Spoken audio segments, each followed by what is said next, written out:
आपले प्रतिनिधी रोहन कदम आपल्या सोबत जोडले गेले आहेत। रोहन, ठिकठिकाणी आता जल्लोष केला जातोय दादा गटाच्या कार्यकर्त्यांकडून, ठाण्यातही तशा प्रकारचा जल्लोष केला जातोय। पुण्यात कसं वातावरण आहे? दादा गटाकडून काही जल्लोष कुठल्या ठिकाणी केला जातोय का, किंवा सुप्रिया गटाकडून काही कार्यकर्ते आक्रमक झाल्याचं पाहायला मिळते का? पुण्यातलं चित्र काय आहे सध्या? नक्कीच काही वेळामध्ये पुण्यातील राष्ट्रवादी काँग्रेस पक्षाचे म्हणजे अधिकृत अजित पवारांचे कार्यकर्ते जे आहेत ते थोड्या वेळामध्ये रस्त्यावरती उतरून साखर वाटप, पेढे वाटप करणार आहेत। श्रीमंत दगडूशेठ हलवाई गणपतीला आरती करण्याचं देखील त्यांचं नियोजन सुरू असल्याची माहिती सध्या मिळते। एकंदर राष्ट्रवादी काँग्रेस पक्षासाठी, अजित पवारांसाठी ही खरं तर खूप महत्वाची घडामोड आहे, गोष्ट आहे, कारण का पक्षावरती दावा जो आहे तो त्यांनी सांगितलेला होता। त्यांच्याकडे पुरेसं संख्याबळ आहे हे त्यांनी सांगितलेलं होतं।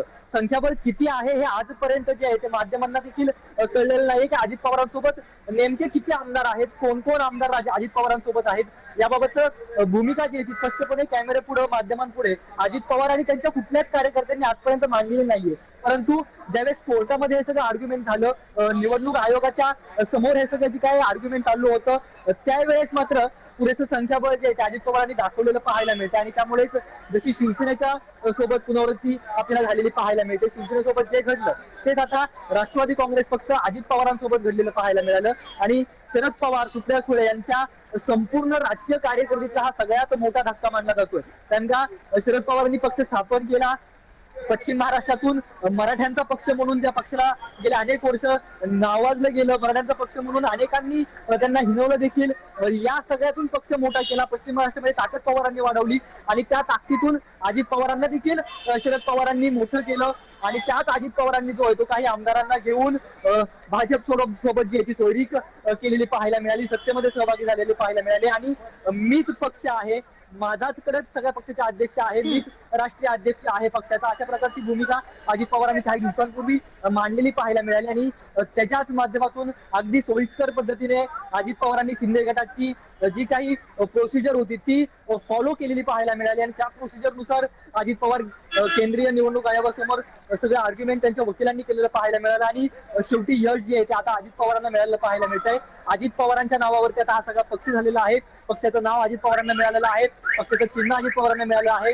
राज्यसभेची निवडणूक काही दिवसांवरती आलेली आहे आणि राज्यसभेसाठी देखील अजित पवार त्यांच्या चिन्हावरती आता हे सगळं करण्यात येणार आहे। आता नेमकं शरद पवार जे आहेत ती आता कोणतं चिन्ह घेत आहेत, सुळे गट कोणतं चिन्ह घेते आणि पक्षाला नाव काय देते, की आता पुन्हा एकदा या सगळ्याला चॅलेंज म्हणून हायकोर्टामध्ये जात आहेत का, सुप्रीम कोर्टामध्ये जात आहेत का, आणि पुन्हा ही लढाई जी आहे ती कायदेशीर त्यामध्ये अडकते हे देखील काही दिवसांमध्ये पाहणं महत्वाचं ठरणार आहे। परंतु निवडणूक आयोगाने जो निर्णय दिलेला आहे तो अतिशय महत्वपूर्ण निर्णय आहे।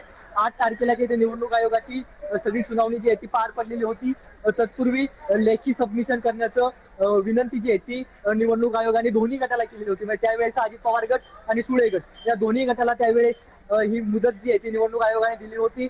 लेखी सबमिशन कित्येक हजारो पानांचे सबमिशन जे आहे ते निवडणूक आयोगासमोर 8 तारखेच्या पूर्वी जे आहे ते या सगळ्यांनी ठेवलेलं पाहायला मिळत होतं। आणि नंतर निकाल जो आहे तो राखीव ठेवण्यात आलेला होता आणि अगदी राज्यसभा निवडणूक आता काही दिवसांमध्ये होती आणि त्यावेळेस हा सगळा पेच जो आहे तो मोठ्या प्रमाणामध्ये आपल्याला पाहायला मिळेल। आणि त्यामुळेच अगदी या सगळ्याच्या पूर्वी जो आहे तो निवडणूक आयोगाने हा मोठा निर्णय संपूर्ण राज्यासमोर दिलेला पाहायला मिळतोय आणि संपूर्ण देशासमोर एक उदाहरण म्हणून मानलं जाणार आहे। ज्या वेळेस अशा प्रकारचे पक्ष फुटतील, ज्या वेळेस अशा प्रकारे आमदार जे आहेत ते सत्तांतर करतील किंवा एखाद्याने काढलेला पक्ष ज्यावेळेस दुसरा नेता त्या आमदारांचं संख्याबळ घेऊन, ठराविक 2/3 आमदारांचं संख्याबळ घेऊन ज्यावेळेस तो सत्तेमध्ये सहभागी होईल त्यावेळेस हे रेफरन्स ऑफ पॉइंट जे आहेत ते निवडणूक आयोग दाखवेल। आणि ज्या पद्धतीने शिवसेनेला एकनाथ शिंदेना पक्ष मिळाला, ज्या पद्धतीने एकनाथ शिंदेला चिन्ह मिळालं, त्याच पद्धतीने अजित पवारांना देखील पक्ष चिन्ह मिळालं। त्यामुळे इथून पुढच्या काळामध्ये ज्या घटना अशा वेळेस ज्या वेळेस अशा घटना घडतील त्यावेळेस हेच रेफरन्स ऑफ पॉइंट ठेवले जातील असं कायदे तज्ञांचं म्हणणं आता समोर येते। त्यामुळे एकंदर पुण्यामध्ये देखील राष्ट्रवादीचे कार्यकर्ते आनंदोत्सव साजरा करणार आणि राज्यभरामध्ये आपल्याला हीच परिस्थिती जी आहे ती पाहायला मिळते। विनंत अगदी रोहन, निवडणूक आयोगानं हा निर्णय घेतलाय, अगदी निवडणुकांच्या तोंडावर त्यांनी हा निर्णय घेतलाय। हा निर्णय म्हणजे सुप्रिया गटाला धक्का तर मानला जातोय, मात्र या निर्णयामुळे आता निवडणुकांच्या पार्श्वभूमीवर पुण्यातलं राजकीय चित्र कशा प्रकारे बदलू शकते? नक्कीच, खरं तर आपण पाहायला गेलं तर पुण्यामधले जे आमदार आहेत ते काहीशे संभ्रमामध्ये होते की अजित पवारांकडे जायचं की शरद पवारांकडे जायचं। ते दोन्हीकडे म्हणजे सुनील टिंगरे हे प्रॉपरपणे आपल्याला अजित पवारांच्या पाठीमागे पाहायला मिळत होते, परंतु चेतन तुपे कधी शरद पवारांसोबत असायचे, सुप्रिया सुळेंसोबत असायचे, कधी दादांसोबत असायचे, त्यांचं ठरलं नव्हतं. असे अनेक आमदार जे आहेत ते पवारांच्या अवतीभोवती काही दिवसांपूर्वी पाहायला मिळत होते. ते देखील आता अजित पवारांच्या गटामध्ये, अजित पवारांच्या स्वतःच्या आता अधिकृत झालेल्या राष्ट्रवादी काँग्रेस पक्षाकडे येतील अशी शक्यता देखील अनेक राजकीय विश्लेषकांकडून जी येते वर्तवली जाते. नगरसेवक जे माजी नगरसेवक आहेत, पदाधिकारी जे आहेत, ते राष्ट्रवादी या घड्याळाच्या चिन्हावरती त्यांना लढावं लागणार आहे. कारण का नवीन चिन्ह ज्यावेळेस आता मिळेल ते नवीन चिन्ह प्रत्येकाच्या घराघरामध्ये पोहोचवणं, प्रत्येकाला आपल्या नवीन पक्षाचं नाव सांगणं आणि ही सगळी जी प्रक्रिया आहे ती पूर्ण शून्यातून करणं, यासाठी लागणारे पेशन्स जे आहेत ते आता फार कमी कार्यकर्त्यांमध्ये राहिलेले पाहायला मिळतात. त्यामुळे सुप्रिया गटासमोर दोन मोठी आव्हान असणार आहेत रोहन. एक तर नवं चिन्ह आणि नवं नाव हे काय असणार आहे, त्यानंतर ते लोकांपर्यंत, जनतेपर्यंत पोहोचवणं हे एक त्यांच्यासमोर मोठं आव्हान असणार आहे. आणि दुसरं म्हणजे आता आपले कार्यकर्ते आपल्या पक्षात कसे सांभाळून ठेवता येतील हे मोठं आव्हान असणार आहे. कसं हे आव्हान पेलू शकणार आहे सुप्रिया गट? निश्चितच खरं तर सुप्रिया सुळेंची ही सगळी आता तारेवरची कसरत होताना पाहायला मिळणार आहे. कारण का ज्या वेगाने शरद पवार काही वर्षांपूर्वी काम करायचे, त्या वेगाने शरद पवार आता काम करू शकत नाही. प्रकृती अस्वस्थ असेल किंवा काम करण्याची इच्छा जरी असेल तरी काहीशी तब्येत आता पवारांची इतकी साथ देत नाही. त्यासाठी ही सगळी धुरा जी आहे ती सुप्रिया सुळे यांच्या खांद्यावरती आलेली पाहायला मिळते.